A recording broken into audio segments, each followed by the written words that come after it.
Olá, residente. Bem-vindo mais uma vez ao Oncortopedia Online.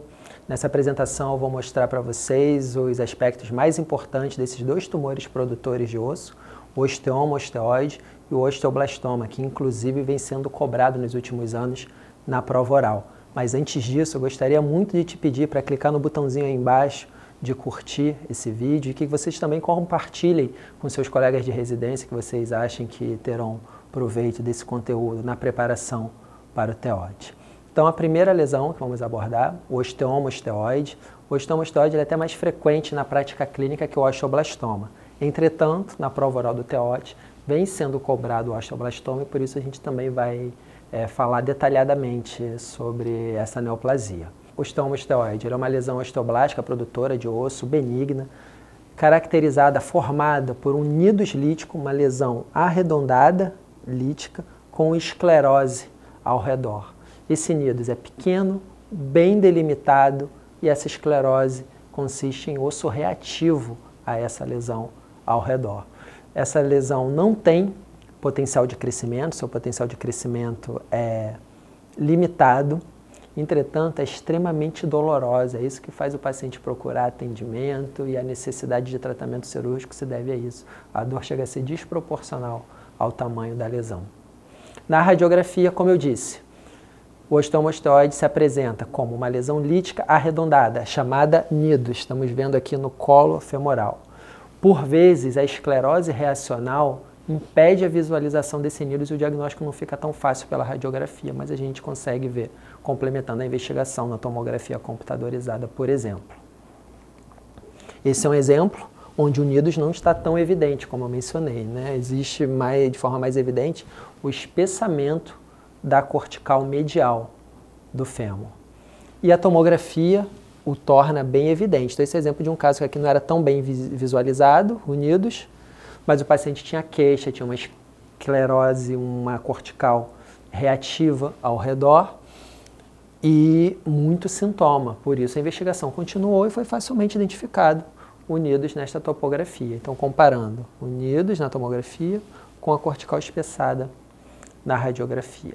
A ressonância magnética, no passado, era dita que não era um método adequado para o diagnóstico, porque mostra muito edema. O osteoide cursa dessa forma, uma lesão muito pequena, com muito edema medular, mas as técnicas avançadas atualmente permitem um diagnóstico extremamente preciso, com captação dinâmica do contraste, realçando o nidus através dessa captação de contraste que a gente pode ver aqui, o nidus pequeno, realçado pelo contraste.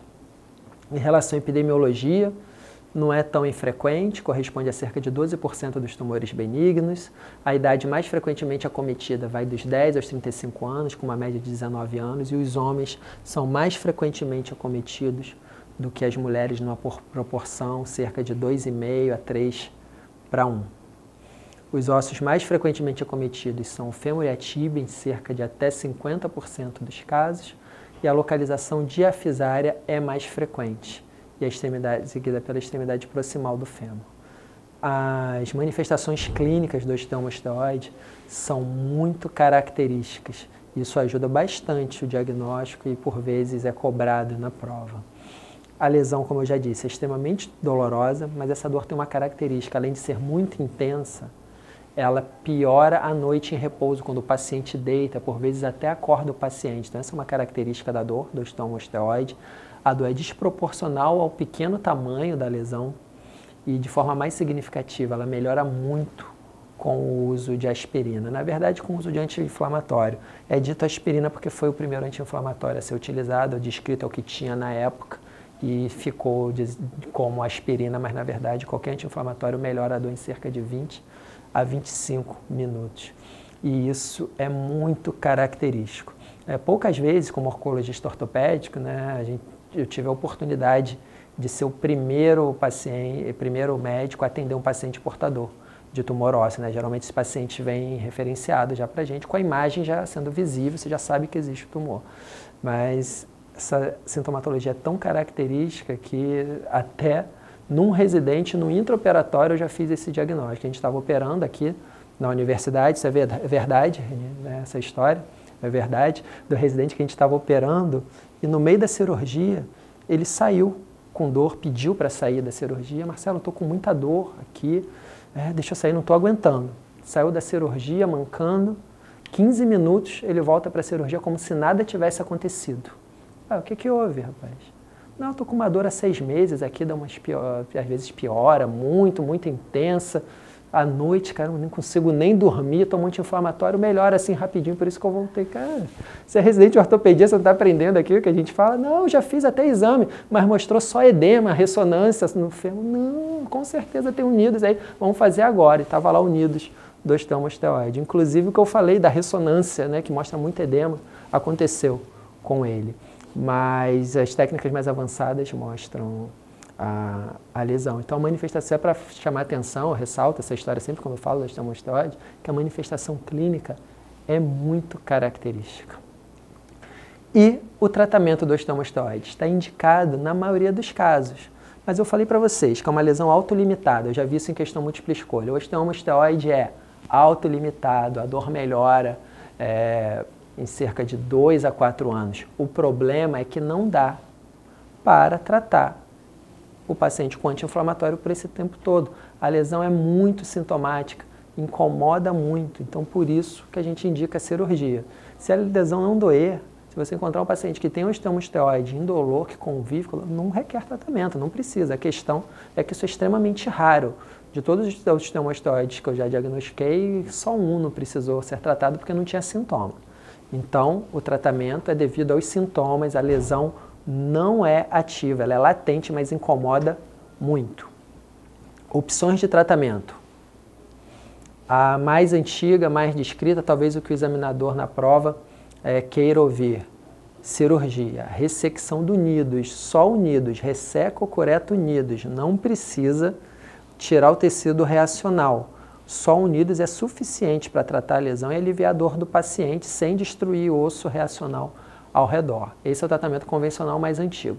Atualmente, já está muito bem documentado cientificamente, com publicações, e até na sua referência para a prova, que o melhor método de tratamento para o osteomosteoide é a radioablação, a ablação por radiofrequência, onde a gente introduz um eletrodo de radiofrequência guiado por tomografia computadorizada no interior da lesão e queima o nidus a uma temperatura de 90 graus por 6 minutos. Então essa é a técnica de radioablação para tratamento do osteomosteoide, é o que a gente faz aqui na universidade para tratamento dessa neoplasia. Claro que no passado, quando a gente não tinha tão amplamente disponível o eletrodo de radiofrequência, a gente operava ainda e por vezes a gente se deparava com essa situação, dificuldade de encontrar o nidus. Eu falei para vocês que por vezes a gente não vê o nidus na radiografia.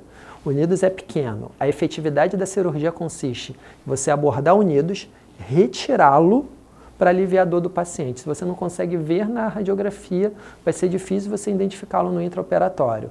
Então existem métodos descritos para ajudar a identificar. A radioscopia é o mais fácil, mas entretanto às vezes não aparece na imagem do raio-x a lesão, você não vai conseguir utilizá-la no centro cirúrgico.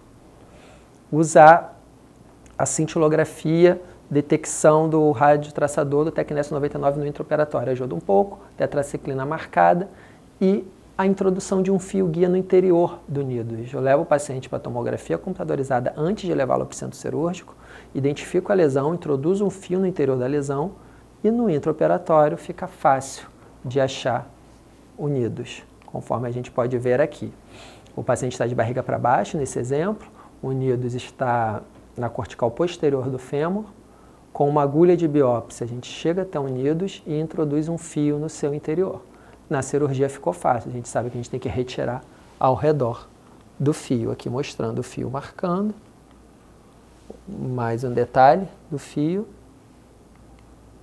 e a tomografia de controle documentando a completa excisão do nidus, que é o que garante a efetividade da cirurgia. Uma lesão muito pequena, não adianta a gente abrir o paciente, operar e deixar a lesão residual lá, que vai ser a causa da dor no pós-operatório. Então, por isso a importância do planejamento cirúrgico adequado. E, conforme eu já disse, a técnica mais moderna, menos invasiva, mais recente de tratamento do osteomosteoide, a ablação por radiofrequência.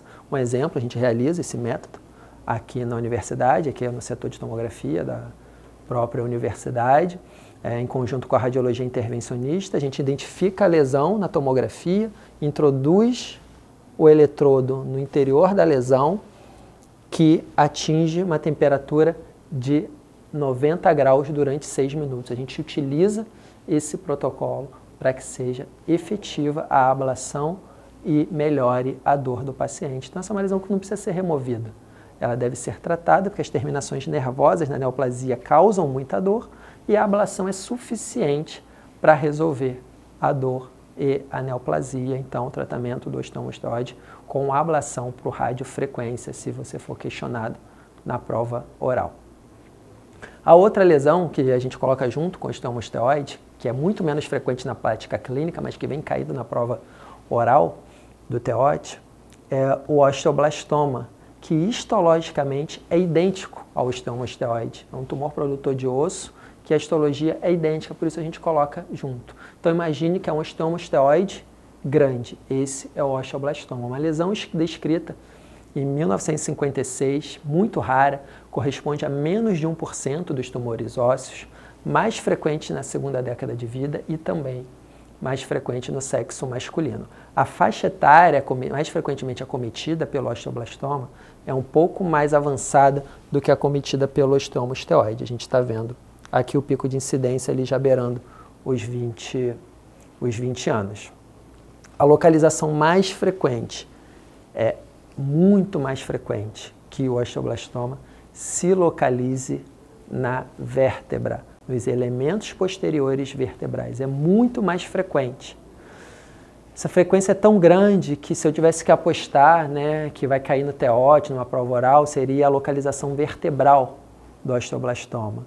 Mas em 3 anos anteriores, participando da prova como examinador, a gente vê que vem sendo cobrada uma lesão no fêmur, que não é a localização mais frequente. E eu vou ajudar vocês como você vai identificar essa lesão de que pode ser um osteoblastoma. Tá? Então, primeiro vamos falar do que é mais comum, mais característico do osteoblastoma, é a localização, para a prova múltipla escolha, isso é importante, é a localização vertebral nos elementos posteriores da vértebra. Coluna vertebral, sacro, chegando até crânio. O esqueleto apendicular é menos frequentemente acometido. Então, esse é um exemplo da referência de vocês, do Campbell, que é um pouco semelhante com o que cai lá na prova oral. A imagem é um pouco semelhante. É nessa localização, só que a lesão lá é um pouco mais intramedular. Aqui a gente tem uma lesão mais na superfície. Mas se manifesta como um grande osteomosteroide, uma lesão lítica arredondada na metáfise proximal do fêmur, conforme a gente está vendo aqui. Então, lembrar para vocês que apesar da localização mais frequente do osteomosteroide, ele pode ser na coluna vertebral, ele pode também acometer os ossos longos. Eu estou dando aqui para vocês um exemplo do acometimento do fêmur. Então, eu já falei que o osteoblastoma tem a semelhança histológica com o osteomosteroide, é mais agressivo, tem um potencial de crescimento maior, por isso ele deve ser tratado mesmo se não for sintomático. Alguns autores usam um ponto de corte para diferir osteomosteroide de osteoblastoma. Dizem que o osteomosteroide é a lesão que tem até 1,5 cm e o osteoblastoma, se ela for maior do que 1,5 centímetros. A característica de alívio da dor noturna não é tão característica no osteoblastoma e no seu interior pode existir áreas de cisto ósseo aneurismático, como ocorre em outras neoplasias. É o chamado cisto ósseo aneurismático secundário. Então, aqui alguns exemplos na vértebra, no húmero proximal. Diferentemente do osteomosteroide, que requer tratamento devido à sua sintomatologia, o osteoblastoma é ativo, podendo ser agressivo. Então, independentemente dos sintomas que são frequentes, ele deve ser operado. E o tratamento é cirúrgico. Não há indicação, não é efetiva a radioablação para tratamento do osteoblastoma, apenas para tratamento do osteomosteroide. Então, o osteoblastoma tem que ser tratado cirurgicamente, para o qual existem 2 modalidades de tratamento cirúrgico. A curetagem e preenchimento com enxerto e a ressecção ampla, de acordo com o grau de agressividade da neoplasia. Então, curetagem, enxertia, ressecção ampla, um exemplo, mais uma vez, do osteoblastoma. Então, era isso que eu tinha a dizer para vocês sobre essas duas lesões produtoras de osso, o osteoma osteoide, uma lesão mais frequente na prática clínica, e o osteoblastoma, uma lesão extremamente rara que vem sendo cobrada nos últimos anos no TEOD. Espero que você tenha feito um bom proveito desse conteúdo, que você tenha sucesso na prova e peço também que você compartilhe esse vídeo com colegas de residência que você acha que possa se beneficiar. Sucesso, um abraço.